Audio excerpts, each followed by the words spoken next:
was just wondering. I'm calling to order this meeting of the Cleveland Heights City Council Housing and Building Committee at 4:32 p.m. on September 16th, 2024. Clerk Ballister, could you please call the roll? Petrus. Here. Larson. Here. Maddox. Here. Great. And we also have Council President Tony Kuda and Councilman Craig Cobb with us. And so we are going to begin today's meeting with an overview of some of the work that the Legal Aid Society has done. And so I'm going to turn it over to Elizabeth Zach, who is joining us today. Thank you, Councilman Petrus. So I heard talk of a meeting packet. I do have some extra copies here with me of two different items. One is the proposed tenants' rights and responsibilities updated. So that is the updated version that I'll cover, and that's from what we discussed in June. And then there's proposed landlord responsibilities and rights. So if anyone needs a copy of either of those, please let me know. I have those here. But I figured first we could talk just for a couple minutes about the updates to the tenants packet. All right, so you'll see a few new sections here. And these were additions that were made after the June meeting, and I very much appreciate the feedback that we received. So sections 4 and 5 discuss some tips for tenants. And then in terms of frequently asked questions, I figured it would be helpful to get really the 3 most common questions that tenants receive. And so I can go over those, and, but in general, the tips for tenants follow the same format before the tenancy starts, and then creating and keeping records. That really applies to every phase of the tenancy, and then taking photos. And so Council President Kuda, thank you very much. Those are largely emanate from some of the things that you discussed, and I think some of the calls that you get from concerned tenants. So if anyone has any additions, happy to discuss those, but hopefully those general tips for tenants can cover the different phases of tenancy. And then the 3 frequently most common questions are regarding conditions. So the conditions in my rental home are bad, but my landlord won't fix them. What can I do? So laying out different options and tips along the way. So regarding formal requests, putting that in writing, either escrowing right with the court or advising someone on how to properly terminate their tenancy with notice. The second most common question is… Excuse me. Oh, sure. Yeah, of course. It seemed to me when we've had tenants that have issues that we encourage them to write and not just to call, that they have a written copy. So this suggests if in addition to a phone call or text, somehow I would not want them to stop at the phone call. Sure. Can you point me to… It's in the FAQ, it's the second bullet point underneath the A FAQ. And so it says, you first of all, you say try contacting them in a number of ways in addition to a phone call. I don't think a phone call's enough. I agree. So I phrased it as in addition to a phone call or text, document your request with an email, a letter dropped off at the leasing office, or a letter mailed. Yeah. So I just, you know how people read things and they stop? that's unfortunate, but you're right. I'm just anticipating that, you know, Sure. And if there if the city wants to rephrase these, we'll talk about kind of dissemination toward the end, but ultimately this is going to be the city's product. And so you're not just stuck with what's here. And so that might be a good place to rephrase, like you said. Yes. Yeah, I think the third bullet point, what you want what I think you want is the people to date it, sign it, and keep a copy for themselves. I think when you don't have a date or a signature, it becomes arguable as to whether or not it came from you or when it came or anything. So I might add that to. Sure. Date it, sign it, keep a copy for yourself. Okay, these are good suggestions. All right. Another very common tenant scenario is under section 5B. The tenant is behind on their rent and worried about being evicted. What are my options? And so here is where we talk through pay to stay. Because it's one thing to have pay to stay listed under tenant rights and then landlord responsibilities, the right being the ability to pay to stay, the responsibility of the landlord being to accept the tender, but to actually walk the tenant through, so long as you offer the full amount of rent of your past due rent and the reasonable late fees, your landlord must accept it, what the steps are there. And again, advising tenants, because this is outside of the ordinance, but again, going back to kind of those practical tips, so if they are actually going to tender their rent late, what is that going to look like? And so, for example, I'm on page 12 now, if they're going to mail their rent, taking a photo of their check or money order before they send it. If you pay in person, request a receipt. So just giving them ideas of what pay to stay could actually look like. And then also, if an eviction has been filed, you should, the tenant really still should go to the court hearing to ensure that it's actually, the case is actually dismissed. Yes. Quick question. I think if the landlord accepts some portion of your rent, they cannot evict you, is that true? Like if they. There's not a clean answer to that because it depends on how far into the future that rent goes. So just any partial payment, there's not a clean way to Okay. walk a tenant through that And if that's not in universally, writing. then what I was about to say, I'm not gonna say that. Okay. Okay. All right, and so, and the last one is, again, I'm open to rephrasing here, but tenants often wanna know, should I actually renew my lease or should I become a month-to-month tenant? What are the pros and cons of that? So laid that out there. And I wanted tenants to know that if they become a month-to-month tenant, there are several disadvantages. The landlord only needs to provide 30 days notice. They do not need to have a reason. So I want tenants to be aware of that. But then also conversely, if they sign a lease and renew, what happens if they need to break their lease early? Do you want to explain in this document what a 30-day notice is? Because it's not literally 30 days. It's, in this sense, that let's say your rent is due on the 1st. Mm-hmm. If your landlord tells you your rent is going to be increased on, the 3rd of the month, it doesn't, that 30 days doesn't start until the next time your rent is due. I believe that's what the law says. Has it changed? You are correct. Okay. But I don't know how granular you want to get in this document. Right, that's tricky, Just and what I worry about is that, yes, the tenant is technically correct, who said, they get notice September 3rd, so that means their rent should not increase until November 1st. That is Ohio law. There's not a specific statute you can point to that says that. It's Okay. like a body of case law. And so the tenant and landlord could very well end up having a disagreement when October rent comes around. And so I would feel comfortable telling someone, that they actually need 30 days notice. And when that But- 30 days actually starts.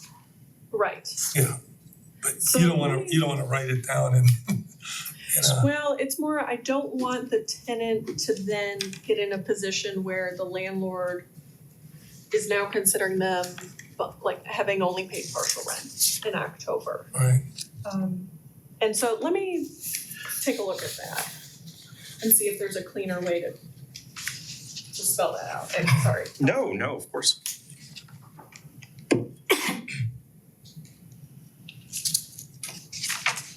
So are there any other, or I guess are there other questions for Elizabeth regarding the tenant side of what they have compiled for us? And again, this is something that they have compiled for us, but we could modify. But before turning to the landlord rights and responsibilities. I did wanna make two small points. So there's a section 6, thanks to Councilwoman Larson. Thank you very much for suggesting that we have some helpful contacts there. And then in response to Director Hannah's questions about clarifying the pay to stay language, you'll see in section 2B1, the pay to stay, that language, I think it originally was the landlord's not able to pursue an eviction, or it was maybe not clear enough. And so there's I spelled it out a little more about, the landlord must accept the payment, but we're not making any guarantees about whether the landlord correctly or incorrectly files an eviction. Right, which is and my question previously had to do with the language of the ordinance. And I think this does probably comport better. But it may be also that the city wants to examine that ordinance going forward, because currently it says the landlord will accept it. And then it says if the landlord doesn't, then it's an affirmative defense. Right, which might be all that the city can promise in that situation. That's why it's written that way, or why it was originally. But earlier today, looking at that quickly, I thought, well, does this look like it doesn't contemplate the situation in which the landlord doesn't accept it? And I thought at the moment, I'm not inclined, I couldn't come up with an easy way to necessarily improve it. Right, is there a situation where there's actually a penalty Right, for right, not exactly right. complying with the ordinance? Okay. Okay, yes. Question, it's in the sections. It's section 2, but it's all the way over to page 5. And it's number 13, or 13. You have the right to end your release after giving the landlord written notice. This was a repair was not getting done. So that was the flow that I'm picking up. And allow your landlord a reasonable amount of time to make the repair. Reasonable varies in terms of the severity of the broken item, right? Like if it's heat. Yes. Yes. So how do we define that, or do we just have to leave it reasonable? The statute itself says reasonable, Okay. so it is tricky, yes. Call somebody and get advice, right? Right. Elizabeth, do you feel like long leases are generally a little worrisome? Like the longer the lease is, or is that not fair? I think it's absolutely fair to assume that the longer a lease is, the less likely it is a tenant will have read the entire lease. And I'm not like begrudging anyone, but if it's a 20-page document, you're less likely to thoroughly have read and understood it versus a simple 3-page I lease. guess I'm asking, like, should tenants be aware of long leases, or is I that don't just? think tenants have enough bargaining power right now to be aware of long leases. There are it's just far too common. Even the HUD model lease, which is filled with tenant protections, is 13 pages. Okay. I think. And so, and that's for project-based section A, like Musician Towers and some other buildings in Cleveland Heights. So, it's just more and more common, and I don't think tenants can avoid it, unfortunately. So Councilman Maddox, do you happen to have any questions or thoughts on what they've shared so far? Okay, Councilman Cobb. Well,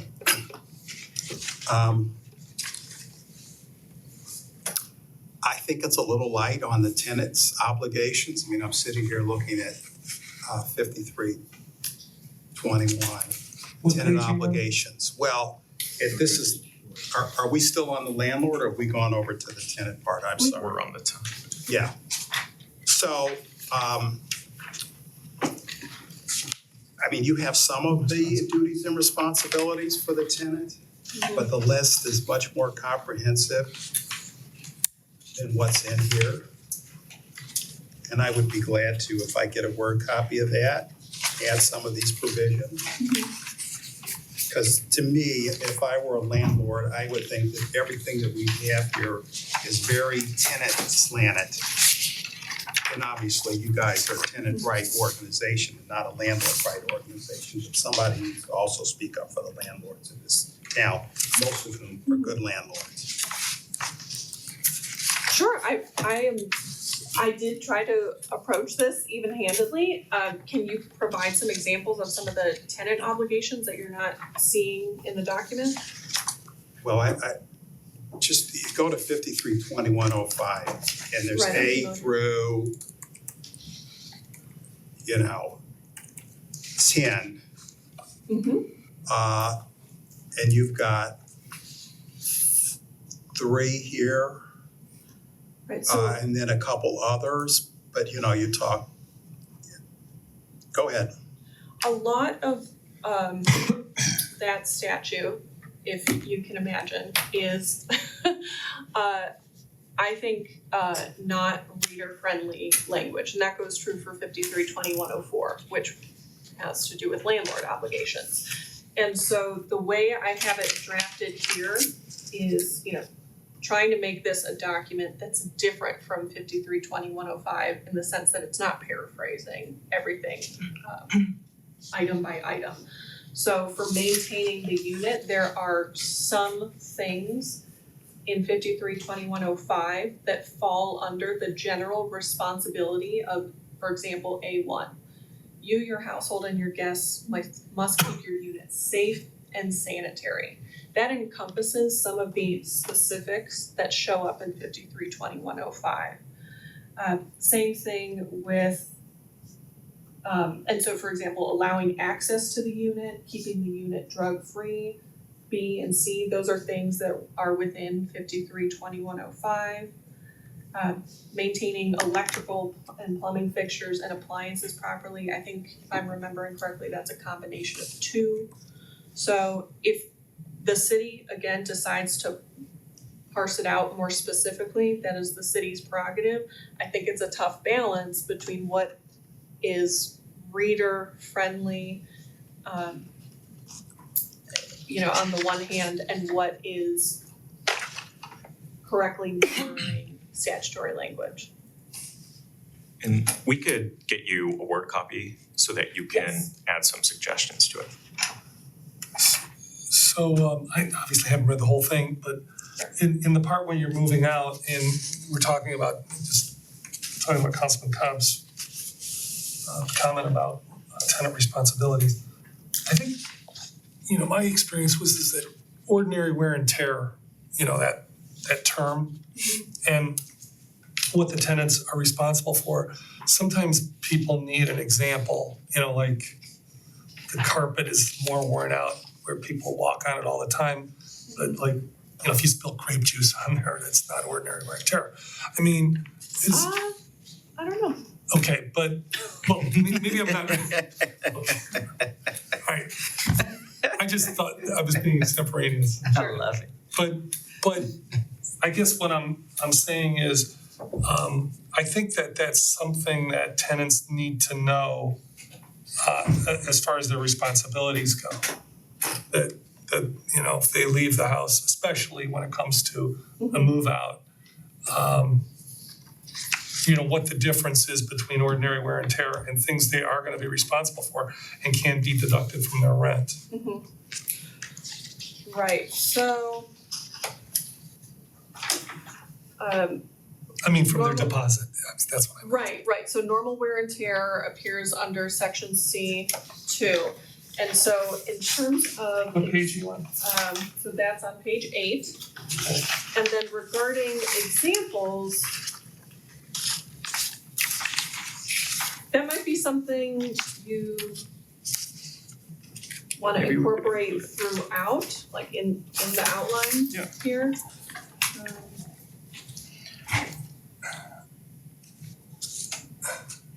Yeah, we can certainly do that. You know, we could go through it and where we think that it's helpful, we could add those in. But I'd just like to note, go ahead. I just want somebody to read this and have an idea of what we're talking about, you know? Mhm. I'm just not sure Yeah. Right, that's gonna do it.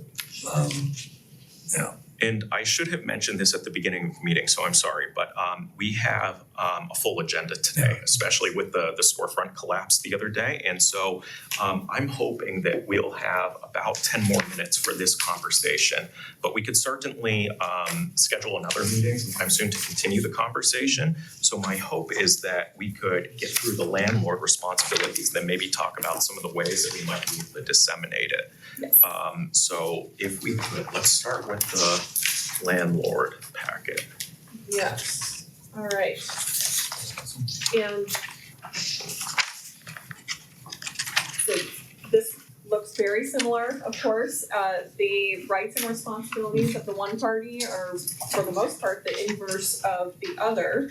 The exception is in the landlord packet on page 3.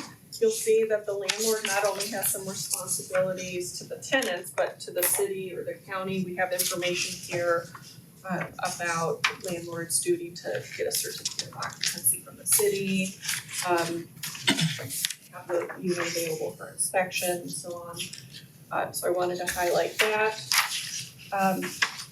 And Council President Kuda, to your earlier point, on page 4, there's something under the landlord's rights section that it's just listed here as one right, but it's very broad. The lease may include anything that is lawful. And so really the only prohibition is that the lease cannot say specific things that are in the statute, or discriminate against the tenant in any way, but if the landlord wants to make certain provisions about, I've seen things about changing air filters, who's responsible for mowing the lawn, what goes on with the utilities, how often the unit is available for inspection, whatever it is, that lease, really is the landlord's document to design. And so that's, I think, a pretty powerful right for the landlord there.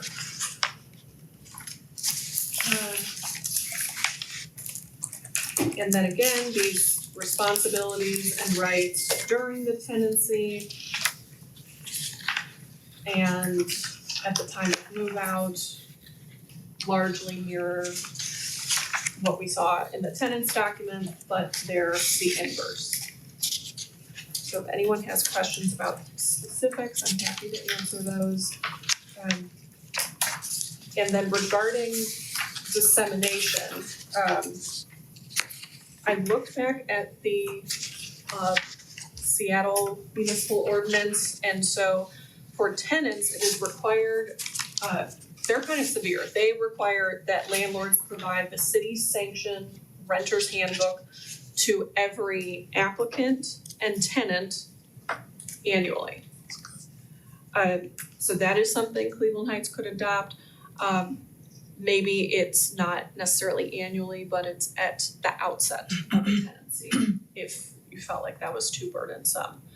And then for the landlords, it was not required that anyone provide it to the landlord, but it's a very nice drop-down menu of FAQs and tips that are available, whether you are a tenant or a landlord. You kind of navigate the site and go down the different decision tree. And so that's something the city might consider. And another opportunity to disseminate this information to landlords is when the landlords actually come to the building department to get that certificate of occupancy. And then when they renew it, that's a great opportunity to provide them the link, physically hand them the packet with, however it is you want to disseminate the information.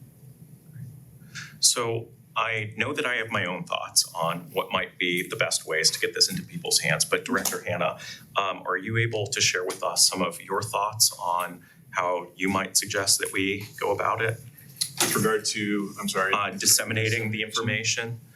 And I think we talked about some of this at the prior meeting where Elizabeth was on screen. I think, there could certainly be this potential use of the city's website. Following up on the case that you provided out of Minneapolis where a requirement to provide voting information to tenants was struck down by a district court. We did a little bit of additional looking and found that both the Ninth Circuit and the circuit that covers Maryland have upheld somewhat similar cell phones in one case and guns in another case, requirements to provide information to purchasers or consumers. Okay. Finding that, it should be regulated at a commercial speech standard instead of political or other highly protected speech. And so I think that my guess is with the relationship between landlords and tenants, the importance of the ORC provisions, the local provisions, that we could probably, if it's a reasonable requirement, probably defend successfully a requirement to distribute information. Okay. So I guess my thought is that it would be nice if we could require that this be provided to new tenants at the onset of the agreement, and also make the information available on the website. What do other folks on the committee think? Councilwoman Larson. I would also think about distributing when we get our final product to realtors. Yeah. Or anybody that represents people looking for a new place. Mhm. It's just another network that we have to spread the information. Yeah, that's great. Councilman Maddox. I have a preference. So are you open to the idea of there being a requirement that the information be provided to new tenants? Absolutely. What do you think? No problem. Council President Kuda, what do you think? Councilman Cobb, what do you think? Yes. Okay. So I guess in terms of next steps, now that we have these documents, Councilman Cobb, we could share with you some Word the Word document so that you can add some things, and then maybe we could continue some discussion so that we could work towards a finalized product. Maybe share it with the staff so that they can, include their feedback. And I guess Director Hannah, and Mr. Mayor, do you happen to, I'm sorry, were you raising your hand? I was not, Okay. but I'd love to be able to provide some. Of course. Yes, absolutely. And then Director Hannah, would you be able to then start drafting legislation for us to start the process of? Sure. Okay. So in terms of next steps, we'll send out the documents so that folks can provide feedback.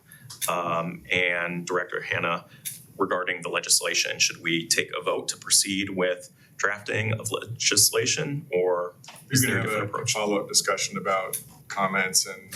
About finalizing the content Yeah, of it. I think you could do it at that time. Okay. Legislation, I think is not a significant undertaking. Okay, great.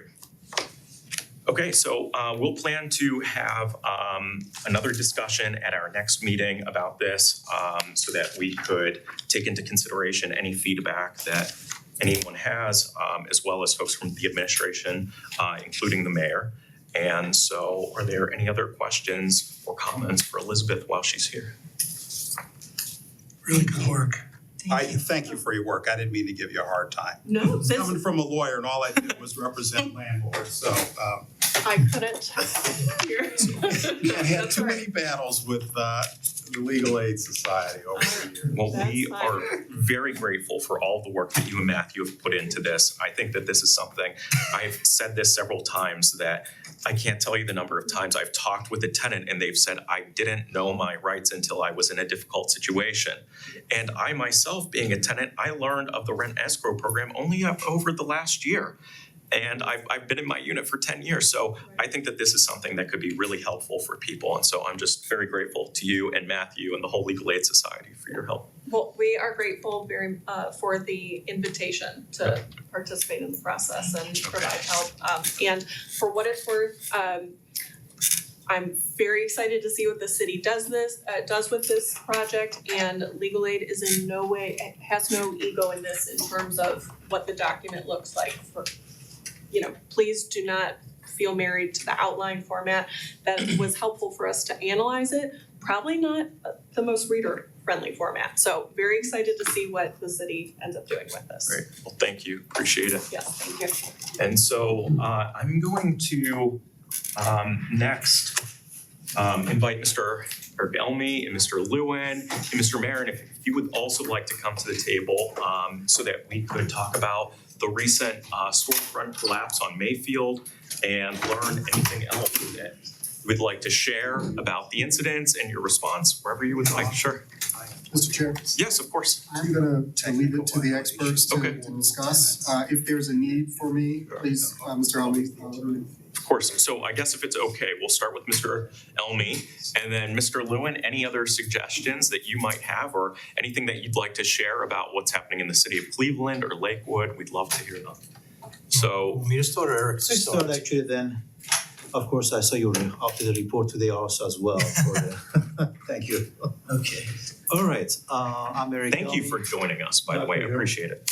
which I met some of you guys before, of course, I know you. Unfortunately, we had two incidents, which is, we are extremely lucky, nobody got injured. Facade collapsing, not the building collapsing, facade collapsing, which is, we have a lot of old buildings in Cleveland Heights with a lot of beautiful actual architecture and design on it, which is very impressive. But we have to maintain it. Unfortunately, we don't have any ordinance at this point to force the building owners to inspect the facade on the regular basis. What happened in Miami some time ago, which you heard about it, that high-rise collapsed. That was a tragedy.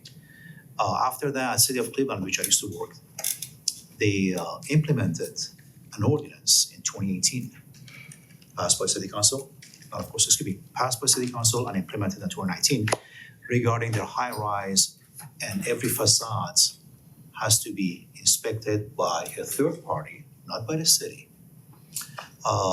Usually, of course, structural engineers, architect or licensed contractors can provide those kind of inspection. Once they receive this report, then they issue a facade certification to the building owners or to the building. This ordinance, I believe, needs to be implemented here because we do have a lot of historic buildings. They are way older than what we can imagine. The ordinance in Cleveland was including 30 years old or older buildings, which makes sense to do inspection on these buildings. And as we speak, I typed actually some, it resembles Cleveland ordinance, but a lot of things has been changed because Cleveland has 411 parcels containing high-rise. We don't have that many high-rise here. We have apartment buildings around here, which we see them. But our problem, like Mayfield, one-story building. This is not a high-rise, but then still the facade has to be inspected. Fairmont, which I was a little bit two different things, we can talk about it. Fairmont, actually, Isaac will explain to you a little more. He's an expert on this field. Technically, the buildings that I mentioned before, any structure, like anything else, it needs maintenance. It may look fine, but then the Mother Nature does things to our buildings, believe it or not. Weather, wind, snow, rain. And that's when we need expert here. He can explain more why we have to do a systematic inspection on these buildings. I'm not talking every day or every year, but should be some sort of cycle every 2 years, every 3 years, every 5 years, whatever it's gonna be. whatever it would be needed for Cleveland Heights to implement this kind of ordinance. You will see soon, once of course I will talk to the mayor staff and Director Hannah here, of course. We will review the ordinance and it will present it to you as soon as we'll be ready. I'm sure you will be pleased with the ordinance. What else can I tell you? Mayfield incident was more a poor job was done, we don't even know when, on the facade.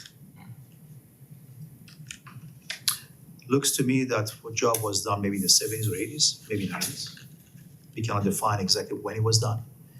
They created, instead of, I shouldn't be smiling, but I'm smiling at the poor workmanship. Instead of repairing the facade with the bricks and tuck pointing it properly, they put another 2x4s framing in front of it, attached to this framing a new. A whole new front on top? Technically board up things they use, cheap material. And over that, they glued those fake veneer bricks over it. So, again, Fairmont, it's a totally different issue. Beautiful building actually. And it was built solid, but of course, lack of maybe maintenance and due to the weather. But the Mayfield story is totally of a poor workmanship entirely. And we don't know, we don't want to point finger who did this job, what kind of contractor was, if they were licensed or not. No, it's too late. Now we have to move forward to make sure our contractors are doing properly registration here with the city of Cleveland Heights. And also those jobs should be inspected. Obviously, nobody reviewed that plan of, again, people can work on the weekends, at nights, whatever. Maybe at that time, there was no building in our city. So nobody was there to inspect it or, hey, stop work order, what the hell you are doing here as a contractor? Why you're putting this poor workmanship on a building, you know? And now these days, I'm glad more and more people are approaching us in my office and letting me, hey, something is going on here. So we have an eye. Very proud, actually, excited. We're gonna have 2 new inspectors. Sometime in October, we're gonna be starting. And much more power to control things, make sure things are getting started and build it properly and accordingly for the safety of the state of Ohio. Mr. Chair, Yeah, of course. I wanted to chime in just a little bit and thank council for partnering with the administration in sort of starting the process of bringing our commercial inspections and commercial permitting process back in-house. This was definitely a goal of mine in the administration, and I'm very happy that we have Mr. Elby on board to help us navigate this particular problem. The experience that he brings from Cleveland, the ability that he had to begin to produce the legislation that we would need in order to enforce this kind of safety measure was invaluable. And then, you know, upon that second incident on Mayfield, being able to sort of turn and adapt and provide for a bit more specificity that would allow us to regulate that kind of building is really important. So I wanted to thank council for participating in this. It was by no means a certain thing that we would be able to find somebody of Mr. Elby's caliber to join this team. And so I really appreciate that you participated in this experiment with us. And I think it's paying off. So I just wanted to thank you guys. Yes. We do the systematic inspections every 5 years on commercial properties. Right. So, but now we have a catch-up to do, right? Correct. So I'm thinking that every 5th year would not be enough. Perhaps we need to do an initial inspection. Correct, which actually the ordinance I'm working on a little bit, it would create it a little bit faster. Later on, we can make it 5 years. Sure. But maybe we should do it 2 or 3 years. And also, the inspectors we have, including myself, I am not an engineer. I'm a building official, state certified, but the view of an engineer is totally different. They're expert, they are much more experienced in this field. They even may take samples of something, of part of a cement, whatever. So the inspector we have, I believe they are good as what they are doing right now. As far as the housing, once we're gonna get our commercial building inspectors, they may see something and they can cite it. But then a structural engineer, an architect, or licensed contractor, they can actually go on rooftops, take a closer look to what's behind it. As far as a government entity, we have to have the permission of the building owners to trespass the property to the inspection. And I believe let the expert do their job. Sure. That's why I prefer in this scenario, engineers, architects, and licensed contractors who are expert in this kind of field have their inspectors on, take a look at those materials and to see what's going on exactly. Couple quick questions. The implementation in Cleveland, how is that going? As far as, I guess any sort of feedback, is it going smoothly, or are there any takeaways from no, actually it's, as far as the ordinance, or you're talking about the building department in general? the implementation of the changes that you talked about being implemented there? Technically, like as far as let me give you a little update what's going on with the building department a little bit, and then as far as the ordinance.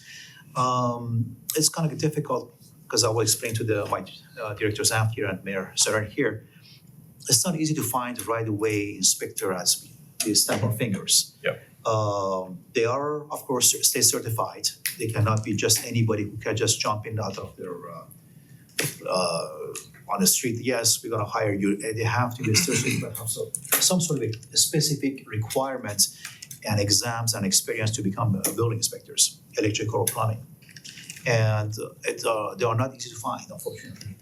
So this is a part I'm not struggling, but we have to be patient to find these guys. And we already have two. They're going to be starting in October, and then we're going to have more for our department, which you'll need that because I believe strongly. Again, I'm not going to say anything bad about Safebuild, but private sectors are here to make profits versus the public sector, we are here to make for the service to the public. So Safebuild inspectors are experienced, are great guys, but they are not going to provide the same customer service that we are looking here to our residents. And so far, I see it that the people actually approaching me and how they're concerned about things, and I'm glad you're building this tradition, actually, citizens here in Cleveland Heights. As far as the ordinance, you were talking about how we're going to implement that. Definitely, of course, I need the blessing of the law director here later on once he will review it to make sure this ordinance is not going to cross or break any constitutional law, of course.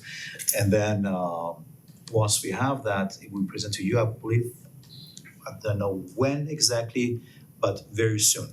I promise you that. Mr. Lewin, did you have a comment? Thank Eric. I'm sorry for the circumstances I met Eric under, but I've enjoyed working with him. I look forward to continuing the relationship. He was my former boss also. And a former boss and a former building commissioner here in Cleveland Heights that I was very close to many years ago. Just let me introduce myself. Isaac Lewin. I'm a professional engineer. Been a professional engineer. Been an engineer for 50 years, professional engineer for 46 years. I've had my own practice for 38 years. As a matter of fact, my offices are right down the road on the other side of Warrensville on Mayfield Road. And we do a lot of facade inspections. Eric alluded to what happened in Miami. That, I'll disagree. That's a slightly different case. That was neglect by the condominium owners, that they couldn't get the money together quick enough to do the repairs, and it took too long, and now the collapse and killed a whole bunch of people. Fairmount, nobody Thank God nobody died. Some of the history that I know of for the facade ordinances, I believe this started in New York or Chicago, or New York and or Chicago, about 25 years ago, when they began having failures in those cities. And again, about 10 years ago, you said 2018, somewhere about a year before that, there was a collapse of the former National City Bank building in downtown Cleveland at East 6th and Rockwell Court. And again, thank God nobody died. A car got crushed, but nobody was injured. That's when Cleveland pushed its facade ordinance. Its facade ordinance is, to give an explanation of it, building has to be more than 50 years old, has to be more than 75 feet tall, and has to be within a certain amount of the right-of-way. In other words, if there's some of these buildings that are so set back from the right-of-way that if a piece falls off, theoretically, nobody gets hurt, that's fine, but so many buildings are right on the sidewalk, the right-of-way. That was introduced then. And we've done probably in the city of Cleveland, we've probably done 30 to 40, and we're now on our second cycle. Because the city of Cleveland ordinance is a 5-year cycle. You do a 5-year, you do the initial assessment, then 5 years later, you have to go back. There are, American Society for Testing and Materials has a definite standard how you're supposed to do these inspections. We get to rate the buildings as to be safe with maintenance, or shut it down immediately. It's dangerous. I mean, seriously, I have a building in Lakewood now that I'm having that problem. That was the first city in Ohio to do that. The second city that I've come across or that I know of is the city of Lakewood. They had a parking garage collapse due to contractor error a couple of years ago, 3 years ago, I believe. And after that, I got into similar discussions with their building department like I'm having here, and they introduced a law for a facade ordinance similar to the city of Cleveland, but they also introduced, to skip around, what Beechwood has. City of Beechwood does not have facade ordinance, they have a garage ordinance, where any underground parking garage has to be inspected in Beechwood, that's every 2 years. Because they have quite a few garages that are in very poor condition due to soil penetration and whatnot. So they introduced that. So the city of Lakewood, what they ended up doing is they did a combined ordinance, parking garage and facade ordinance in one thing. And right now, we just went through over the last 2 years, again, about 40 of these facade inspections in Lakewood. And then we're also getting into some garage inspections, but the garages aren't as bad. Beechwood, there's some bad ones. So that's typically what's going on in the community. I haven't heard of anything else like the city of Euclid. I know the city of Euclid has been tough on some of the high-rise buildings because a number of the buildings in Euclid that were built back in the late 60s, early 70s were poorly designed, poorly maintained, but they do not have an ordinance. But they have been using whatever powers the building commissioner has to say, I see a violation, you have to hire an engineer, go look at it. If the engineer says it's okay, we're done. If the engineer says it has to be fixed, then he has to issue a report. But there's no ordinance, let's say, saying the owners have to do it. So, in Cleveland Heights, I know quite a few of the neighbors. I do a lot of work in Cleveland Heights. I've been doing work for 40 years in Cleveland Heights. So there's not as many high-rise buildings, but, you drive along Euclid Heights Boulevard, especially where the top of the town, top of the city was just finished constructed, a number of buildings there, as well as what's going on Fairmount. So that's what you gotta look at in terms of the ordinance. Like I said, the standard that the city of Cleveland did was 75 feet or taller, 50 years older. 5 stories, that's what they were adding it to, yeah. I think, no, Cleveland is 75 feet, yeah, that ends up 5 being stories, about 5 75 feet. stories. Yeah. But actually, Cleveland has expanded it. They're now tagging some 3-story buildings under that They ordinance. added also the garage, I just checked it last week. Oh, they just added the garages? Great, just what I need. They have some rough ones too. Yeah, they have, believe me, we've been working on those too. I mean, we do a lot of facade repairs, we've been doing facade repair, my office, my practice has included facade repairs, garage repairs, as well as new buildings. So we're very familiar with this process. The big problem that we're running into, just to give this out on the table, as Eric alluded to, the big problem is that many of these buildings were built to standards that are not typical today. That is the biggest problem. Like in a lot of buildings, well, as a matter of fact, around the corner from Fairmount and where the parking garage on Cedar is closed down, a number of those buildings, which are only 3 stories tall, because of the way they're built, the bricks are actually moving out from the building, and the style of construction is that the wood floor joists that make up the floors were just simply let into the wall. There was nothing attaching them solidly to the wall. And so the facades, you see these nice bellies. And you'll see in a number of those buildings, if you walk down those streets, you'll see little stars or square plates or round plates on the outside of the buildings. There are tie rods tying the 2 sides of the building together to keep those facades from coming apart. And that's not only Cleveland Heights, we've done that in Lakewood and Shaker Heights. So, yeah, I think this is a wave of the future, these facade ordinances, because some building owners are very conscientious about to maintain their building. They like their investment. They want to maintain their investment. Other building owners don't give a damn, and they will let things fall apart until it's too late. I had a couple questions, but Council President Kudo raised his hand, and I'm sorry that I turned to him just as you were, so. That's right. So this will be a little bit of a non sequitur. I just wanted to go back. So the 2 businesses at Mayfield that are affected are Culture, Ultra, and Culture, yes, the club, and then there is actually we ordered them to close the entire sidewalk for that block because we don't know the other part, which looks quite a bit dangerous. It's a matter of time it's gonna fall. so I know people enter Culture, Ultra, because I go there, from the back only. They don't let people come in the front. What about the other business? Same thing, we ordered everybody use the back entrances until we're gonna get the structure engineer's reports about the building. Okay, but they're both open. From the back entrances. Yes. They cannot be open because now there's a fire code and the building code kicks in because the Culture, the club is right there, has only 1 means of egress.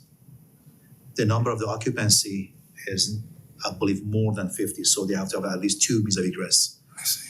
They have 2 doors in the back, one from the kitchen and one for the customers, but the door for the kitchen cannot be used as a means of egress because they have to go through the kitchen area, which has a fire and other things. Yeah. That's not a proper exit for that location.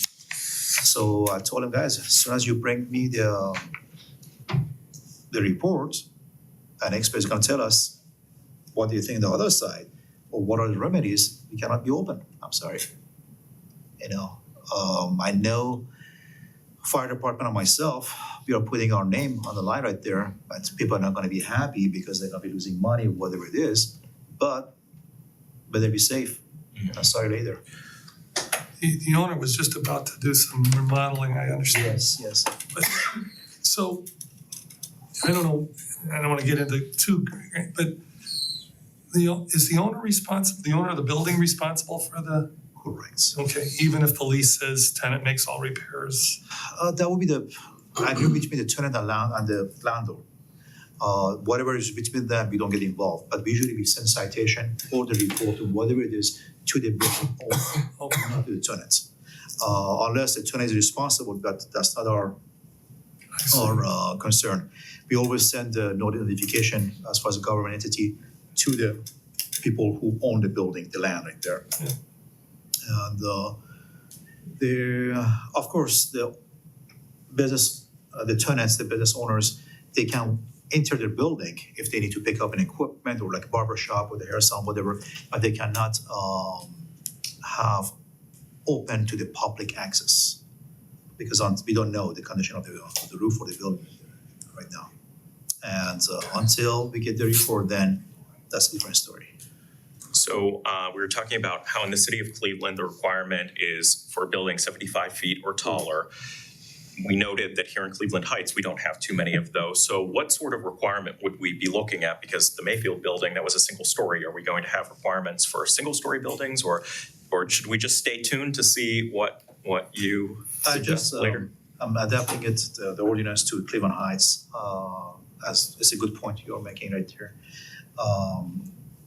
The Cleveland, I remember, actually I was Tom actually put me in charge of it, Tom Hanover, for the enforcing the facade, and clearly says 5 stories or over 75 feet tall. And here, we don't have that much of a high rise, so it has to be 1 story and up, because Mayfield problem here, there's a 1-story building with an old facade, exactly from, and actually I prefer to look at the old facade, older one, the older version, rather than the new one we built over it. The ordinance would be something adjusted to Cleveland Heights. As far as our need here, our need is different compared to like, the municipalities. And again, that would be a question of how short or long we're gonna make the cycle. If you wanna make it every 5 years like Cleveland, or if you wanna make it 2 years, 3 years. At this point, I suggest to the administration and to the city council to make it maybe 2 years.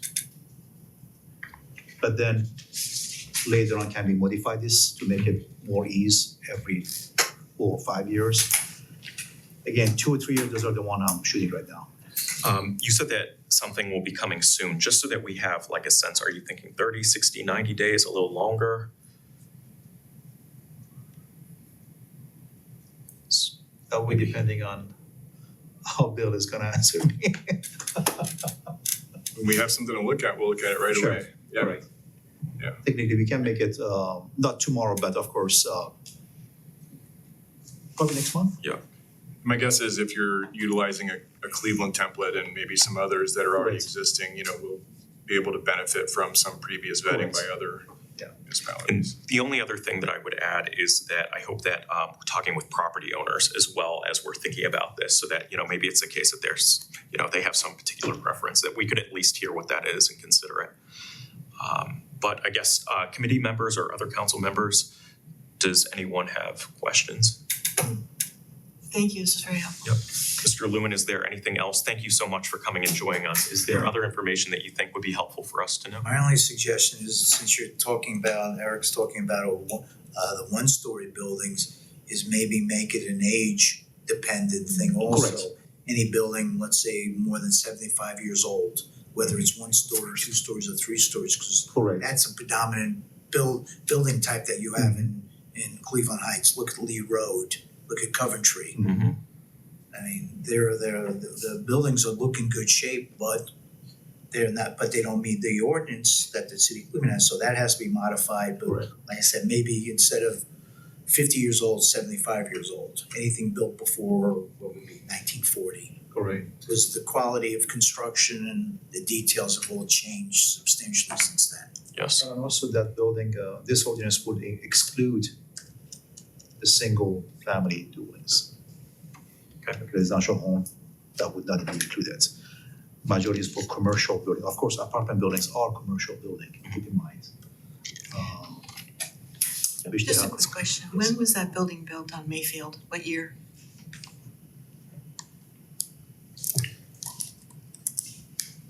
I believe 40s. I can't go through more detail, but it has been modified since then. Sure. At the Mayfield building.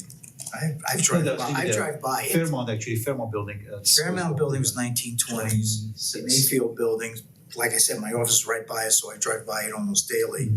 My guess is, looking at what's left, it's probably late 30s, early 40s. Correct.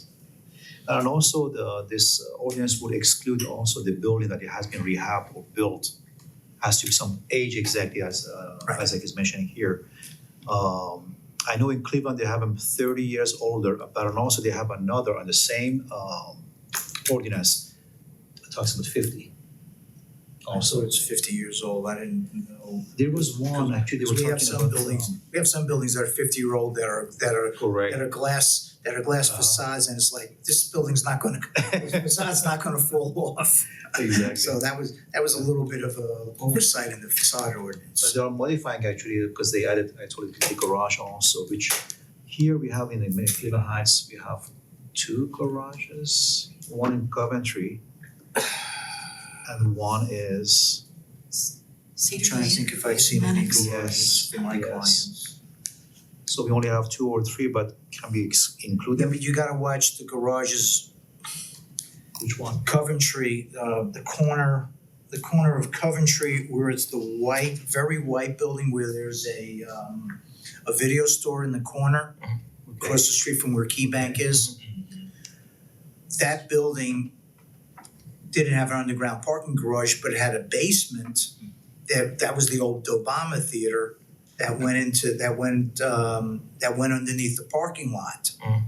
And there was so much soil damage that that was one of the projects we were involved with, that we actually collapsed part of the garage and built a new wall, we closed in the basement and filled it in. And I'm trying to think, and there are a number of apartment buildings, I think, in the Coventry area that have underground parking that's not obvious. I mean, they're small little garages for like 6 cars or 8 cars. If you're gonna look at a garage ordinance, that's something Musicians we should look at, because those garages, Coventry, I don't think any building in that neighborhood is newer than 80 years. We have had issues with garages. Excuse me? We have had issues with garages. Yeah, I know. The Alcazar, boy, that garage is a wonderland. I've been That there, garage is a maze. but it's so unusual. Yeah, I've been through the Alcazar. One of my clients looked at purchasing the building at one point, so they had me do a walkthrough. I don't remember the garage being a lot of major issues. It was just a lot of columns. Very, very difficult to maneuver through. But again, that was built to standards in the 1920s, 1930s versus to what we would design today. It's actually 100 years old this year. Okay, 1920s. Yeah. Okay. So thank you, both of you, for coming. We really appreciate it, and we'll keep an eye out for the legislation. And Mr. Lewin, if it's okay, we'll send it to you as well for your feedback on it. I'm not a legal mind, so I don't know what I can add other than see, some of the technical No, we'll keep details. Isaac in loop, of course, so. All right, thank you. Nice meeting you all, and thank you for this opportunity to address you. Thank you so much. So much. Okay, and we are now going to go on to our continuing the conversation about the Racial Justice Task Force recommendations. And so I'm going to invite to the table Director Zant, Director Butler, and Rhonda, if you'd like to also join us, you are welcome. Heard you. 1921, okay. The one next door. Yeah. Oh, should we? Let me. And Rhonda, you can come to the table if you want. I don't know. Maybe Rhonda. So I guess a question. So during the last meeting, we talked through a number of the recommendations. Does the committee want to go back and talk about some of those things where we said where there were open questions, or do we want to continue through? Or I guess I should ask you, since you led the conversation last time, if you had a particular approach in mind for how to handle today's conversation. I thought where we left it last meeting was the civil action question was something we didn't really tackle all that much. And now that we've got the law director here and have some time, but not a lot of time. Yeah. But that would be. Okay. Is that okay? Sure. Great. So I think looking at the materials from the Racial Justice Task Force, I realize this is kind of cut off now. The summary report to council, the final report says there's a recommendation to adopt a civil option, essentially to address those folks who don't have funds to repair violations and they're not criminally sanctioned. And there was separate discussion, I think, about that latter part, the benefits of not having a criminal charge associated with the housing code violation. So I think that the first point that jumped out at me was that if we if there's a pursuit of a civil infraction, the standard of proof that would be required on the part of the city to obtain, a judgment is lower than in a criminal context. In the criminal context, you've got to prove the violation by beyond a reasonable doubt. It's the highest standard in the law. For a civil penalty, you only have to prove it by a preponderance of the evidence. It's 50% plus something. And so it's actually much easier to do. And if the concern is with regard to financial consequences of violations, I think, it may be counterproductive to pursue civil violations rather than criminal. Another concern that I had is that it can be confusing, like how you work those two together. I think that the language in the proposal talks about the potential for doing both, which of course means larger financial penalties and doesn't necessarily undo the criminal option. So trying to, and I think this is something that's going to require additional discussion with planning and particularly Alan's area within planning. I think looking at what other communities have done would be useful because there's a couple of different approaches out there. The one that I've seen that I think works the best to my quick read is the city of Canton. Canton uses a civil penalty approach for the first two notices. It's at the point that a third notice for the same violation is issued that the charge becomes a criminal charge. And so under that approach, and we haven't fully studied it, I'm not aware that we've talked with folks in Canton, et cetera, but under that approach, there would be an actual avoidance of the criminal penalty, until the third violation. And at the third violation, maybe there's less to feel, there's less to excuse on the part of the owner or the defendant. So that's one that I thought might make sense, and it looks like it's more fully developed than the language in the proposed language from the Racial Justice Task Force that Gary Benjamin discussed in here a few months ago. And I think that in fairness, Gary's explanation was we wanted to put something together to start the conversation. So that's fine. Warrensville Heights has some civil penalties. To my, again, quick read, it didn't look as well developed as Canton.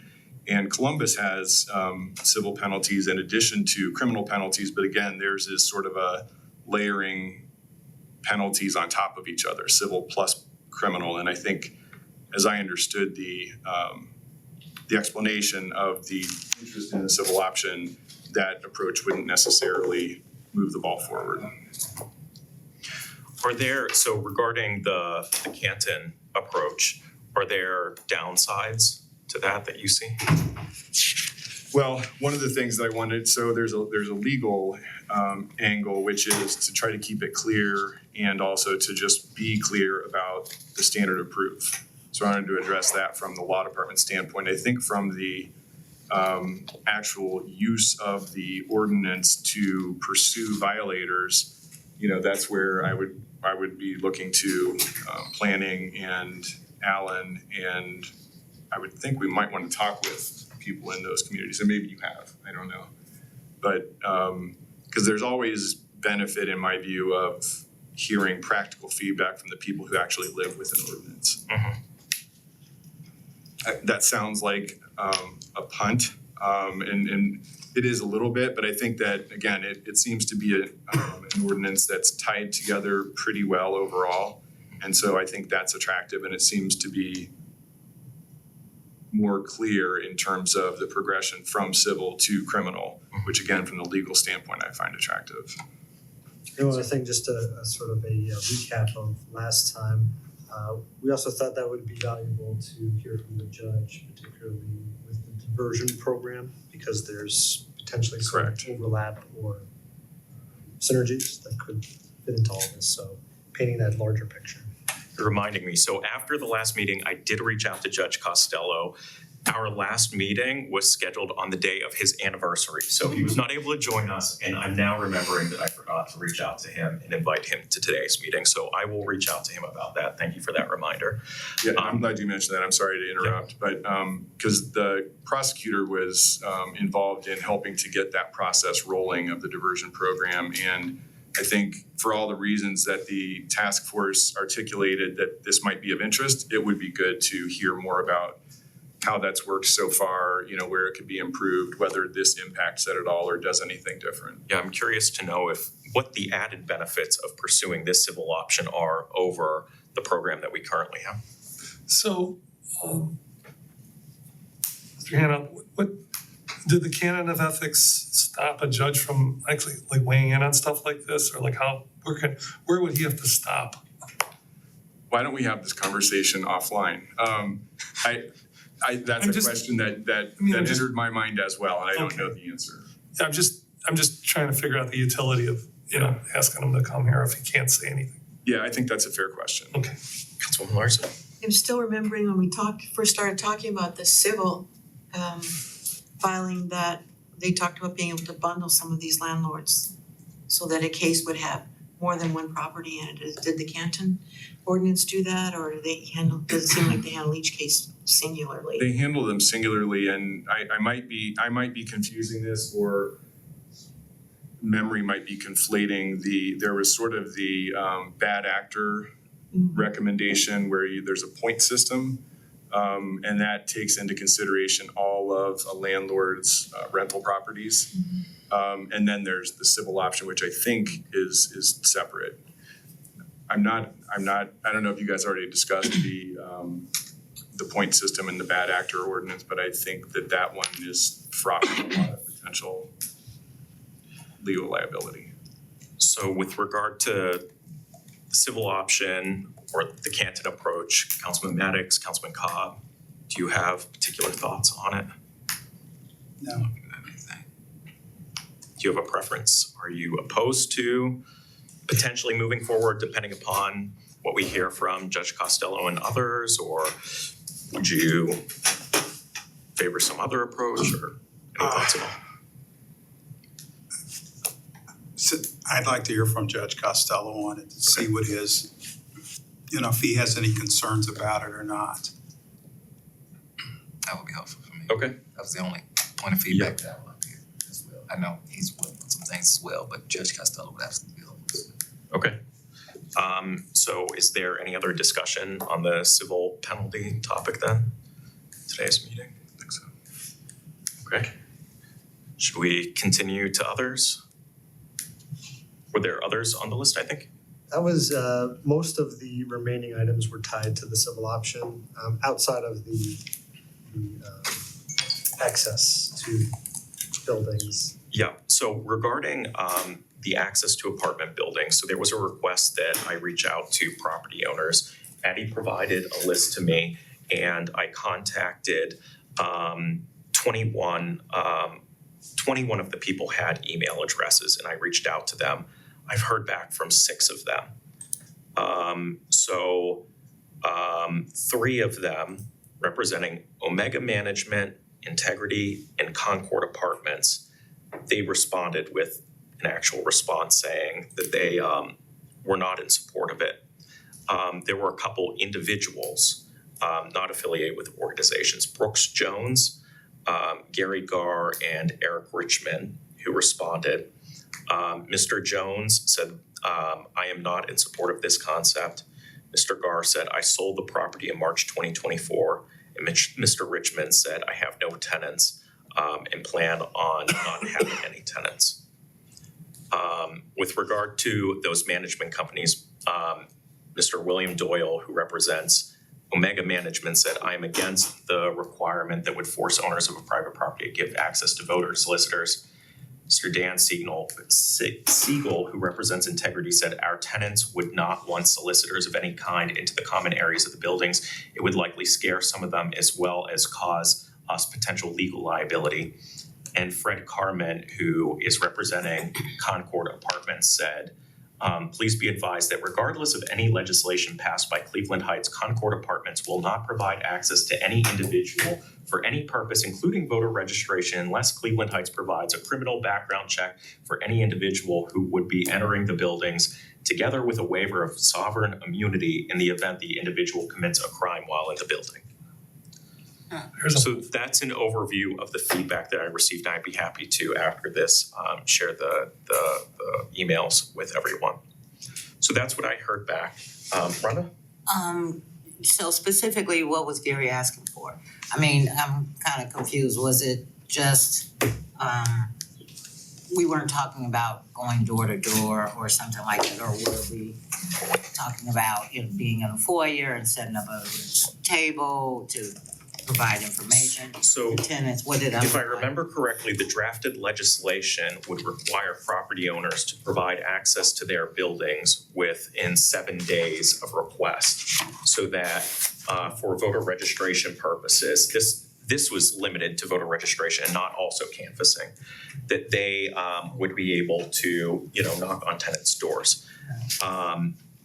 And so one of the things that I suggested during the last meeting as an alternative was maybe think about mailing voter registration forms to new residents. I understand that, you know, there's an argument to be made that having a conversation with someone is more effective and more likely to get someone registered. But that was an idea that I put out there. One other thing that I shared during the last meeting is that I personally, as a tenant at this point, do not support this. One of the things that I've heard folks say is that, well, I as a homeowner, people could come up to my, you know, home and knock. But the reality is that, at least in my unit, there's a difference between the door on my unit and the door on a homeowner's house. I can literally, from inside my unit, see through a gap between the door and the door frame into the hallway. That's a very different experience than, you know, being a homeowner. And you also have the option as a homeowner to put a fence around your house. But what I also said was that I wouldn't want to be the one council member who prevents a good idea from moving forward. So if there are other people who are in support of this, by all means, be happy to, you know, have a public hearing or something else, or try to gather feedback in another way. As previous renter and probably will be again, I just appreciate that privacy once you get into the building. You know, once you get past, if there is a security lock especially, I just appreciate the fact that I'm not gonna run into anybody else that I don't know once I get in there. So I just can't get a handle on, I can't support that kind of legislation at this point. So I guess other folks, what are your thoughts? Councilman Maddox, you're also on I the don't have any thoughts on it at this point. I've got more questions and thoughts, and I'm still waiting on some feedback Okay. from some folks in other cities who are implementing something similar to this with some barriers around it. Okay, and we did find, so during the last meeting, there was talk about Minnesota. Director Hanna did find an ordinance in Minnesota and shared it with me. I have not been able to find folks who we could reach out to ask, like, for, you know, their perspective on how things have gone. So if anyone happens to have any ideas for how we might be able to get a hold of folks, to receive feedback from them in a state where this apparently exists. Is it your understanding that it exists in Minnesota? Yes. Yeah. Yeah. Councilman Cobb, do you have that? Well, I think if we were gonna have something like that, you'd have to have a vetting process for the people that are going to do the registration. They need to get registered with the city. They would need to have a background check done. They would have to have some sort of ID card issued. I would not be in favor of a legislation that permits anybody from, you know, any organization to have access to the buildings. If I was a tenant, I'd have a safety concern about that. Someone roaming the halls. There was a background check requirement in the drafted proposal. At the moment, I can't remember whether that responsibility was on the city or the property owner, but I do remember that there was a 7-day window when people were expected to be able to have access. Granted, that could change if we felt that something different was more appropriate. but just based on what was shared with us, proposed with us. That's what was. I think that it may have been placed on the sponsoring organization, because they were supposed to sign an agreement with the city, averring that they were authorized under state law to register voters, or conduct political campaigns, that they would do criminal background checks on each volunteer. Okay. So it sounds like it would only be organizations that could then request access and not individuals if no one's conducted a background check. The two cities that I know that have done this program, similar to what the law director just stated, the cities, however, limited it. The city decided that this was the organization that we would work with. Okay. They signed an agreement to do those background checks, and it was easy for the city to be able to do that because they were able to announce it to the community. This is the only organization that will be giving access. People could go to that organization's website, contact them directly, verify an employee was there. One community listed the employees out so you could click on the website and see their actual face and their name and confirm that these were the 10 people who would be going in and out of these communities. But it was sanctioned by the city. It was one organization. They didn't open it up to a ton of organizations. They picked one and say, hey, we want to make sure that these are the parameters that you set. But there was still an opt-out option for those apartments. Do you by chance remember what the municipalities were? Yeah, one is in Maryland, and let me pull this up. And the other is in Atlanta, Georgia, right outside. It's Holly Springs.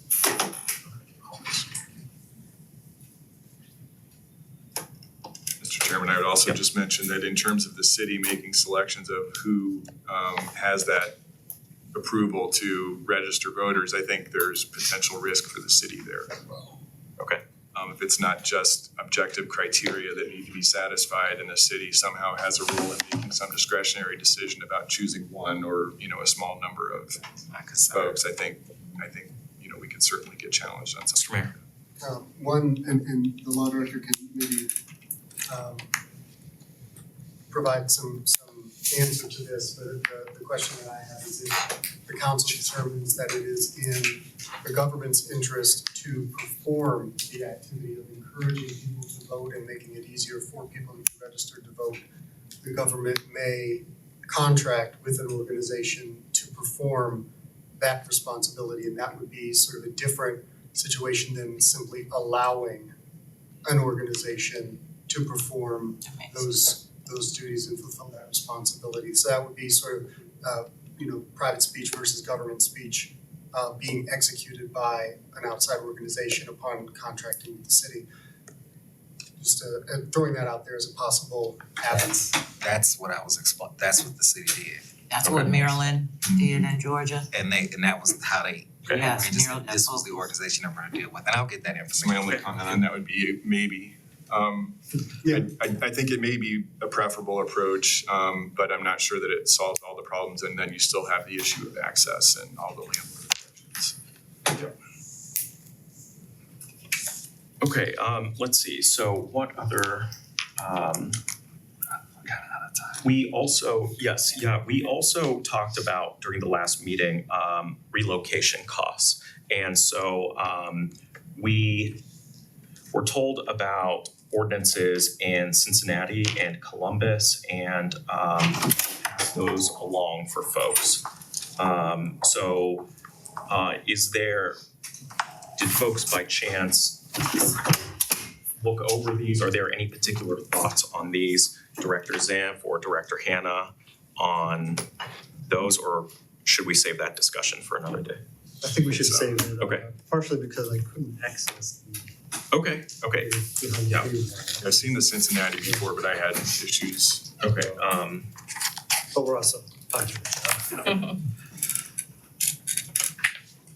and But to the extent that goes to and I apologize again for interrupting, but to the extent that goes to the problem landlord concept, that approach may be, I think, more efficient than like a point system.